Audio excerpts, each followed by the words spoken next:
This is Tony from Her Homestead Skills, and if you've been watching my video, you know that yesterday Mark and I went to one of the apple farms and picked just one brand of apples, which were Cortland.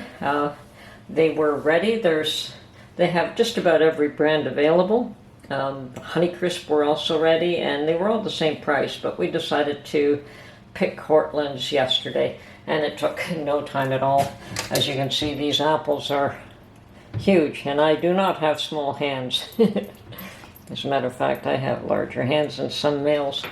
Anyway, I am going to, well, they're being washed here, and today I'm going to make apple chips. I'm going to dehydrate them, and I'm going to hopefully make apple vinegar with the scraps. Now, I haven't always been successful with the apple vinegar. Sometimes it works and sometimes it doesn't. Anyway, sometimes it just goes moldy and then I just throw it out. Anyway, right now I just want to fill this bowl up with cold water and some lemon juice to retain. Let me just turn that off for a minute. So I want to fill that up with cold water and some lemon juice to retain the color of the apple so that they don't go brown before we dehydrate them. Now you can also add cinnamon and sugar before you dehydrate them. I have personally tried that. I prefer them plain, but whatever way you like, do what you think tastes great. Okay, cold water. As you can see, that was a healthy splash of lemon juice. I don't bother to measure, it's just a healthy splash. And I have washed my trays. Make sure they're clean and ready. But right now, let's get these apples peeled and sliced. I also need a small paring knife here. And I've got my apple peeler core ready.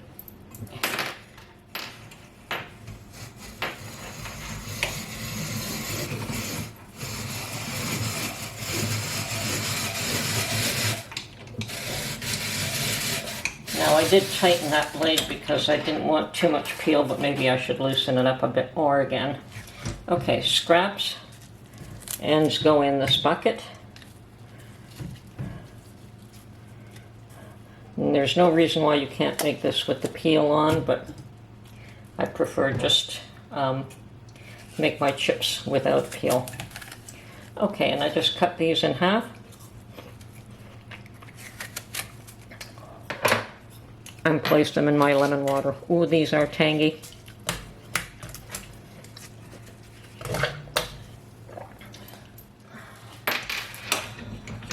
And the fresher they are, the better this system works. Now let's see if I can, so you can see that, yes, there it is. Once again, just make sure that the blade is set, and then it should go in fine.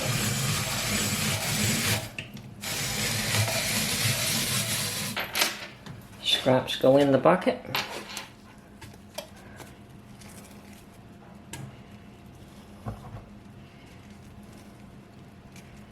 Now I could put these in as rings, but I prefer to do a double cut, one on each end, and put them in as half moons. They're easier to place a greater quantity of them on the dehydrator that way. So, okay, I'll just keep this up until I've peeled and cored all these apples.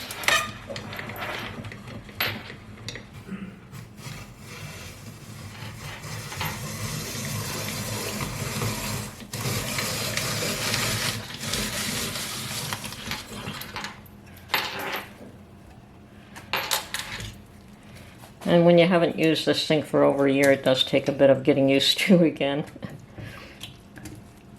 Okay.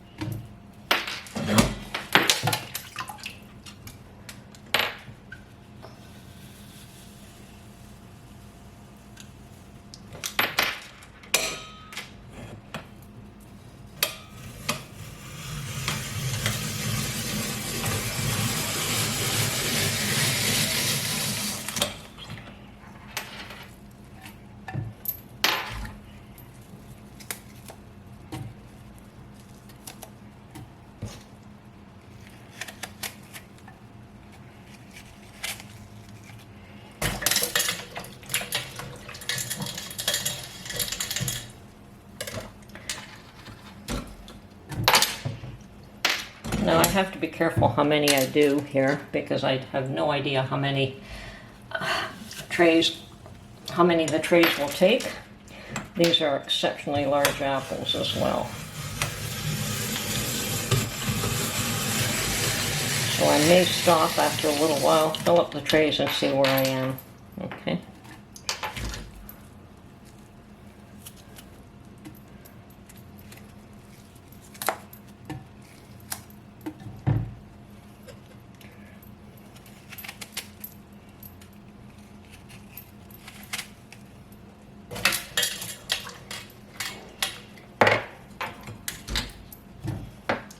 As a matter of fact, I think I will move over right now.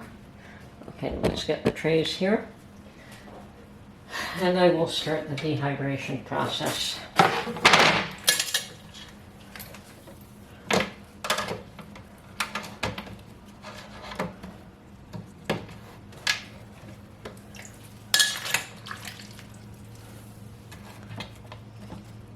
And this is when you would sprinkle, say, with sugar or cinnamon or whatever you like. As I said, in my case, I like it plain, so I leave them plain.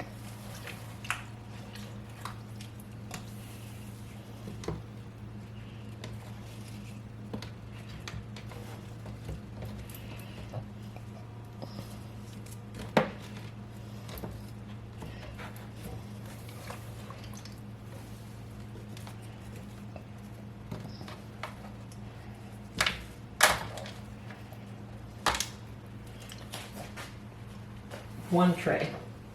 I have, I believe, 5, yes.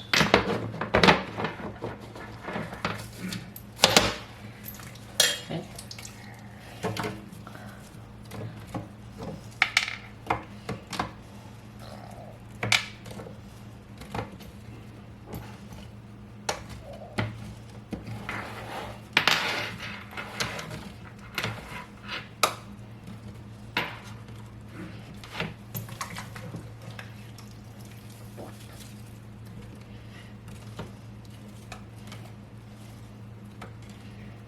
And yes, these are pretty moist. There's a lot of moisture in them. And I likely will put them on at 125 and leave them on overnight. It seems to be the temperature that I dehydrate most things at. But there is a lot of moisture in these. Number one, in the apples themselves, and number two, sitting in the lemon water. Will make them absorb a little bit more extra water as well. Okay, so 2 trays.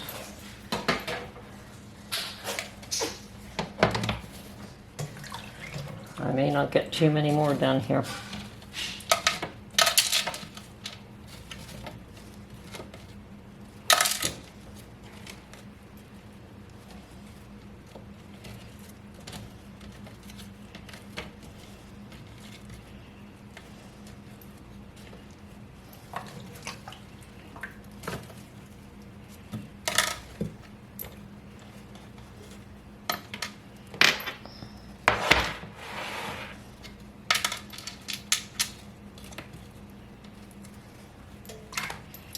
Now, this is definitely my favorite snack, and we'll see how much of this I can make. Okay, we definitely have 3 trays and the beginnings of a 4th. So I'm going to put these 3 on the dehydrator right now, and then I'll be right back. And as I only have 2 trays left, I'm only going to do 3 more apples and see where I stand after that.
Perhaps I should see about filling those trays before I go any further.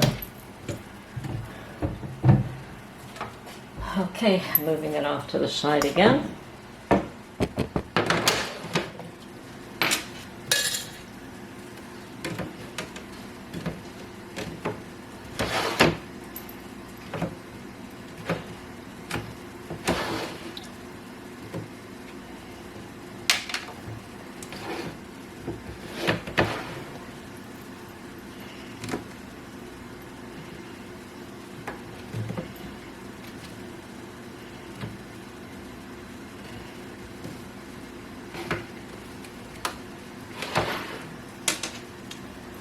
Looks like I may have been right to stop. Okay.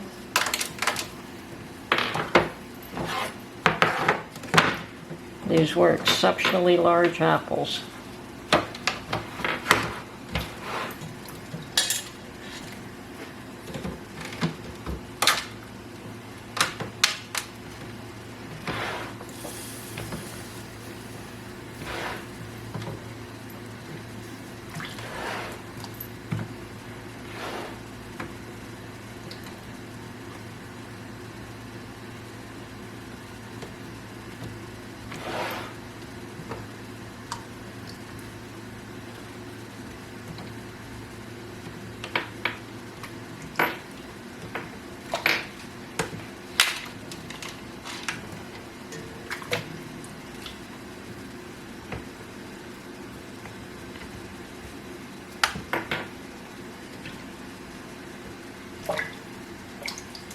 Well, I'm going to double layer the few that are left. Okay, that will do it for today. I've got quite a number of apples left to do. Okay, well, I don't have much in the way of scraps here, but I'm going to work with what I have for the time being and then likely fill it up even more. So right now all I want to do is cover this with water. Okay, that's enough. And the other thing I'd like to do to try and ensure success is to add some of the previous or even store-bought wine vinegar just to help it along there. And if I could find something that will fit over top of this and keep everything underwater, I think it's better, although everyone says to stir it every day. I'm going to try to just cover it and leave it be. Okay, I have found something that fits in this jar, and just, as I said, the idea is just to keep everything underwater to help the idea that no mold will grow, because usually mold will grow when it's above the water line. So let me see if I can make sure that everything is below.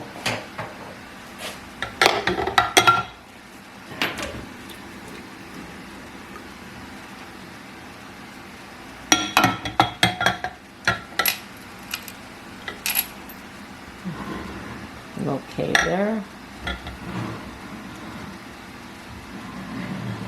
Okay, seems to be good. And I suspect that some cheesecloth would be good on top. but I'm going to wait to see if I can keep filling this up. Well, so far I've barely put a ding in this bag of apples. Lots for me to do with these.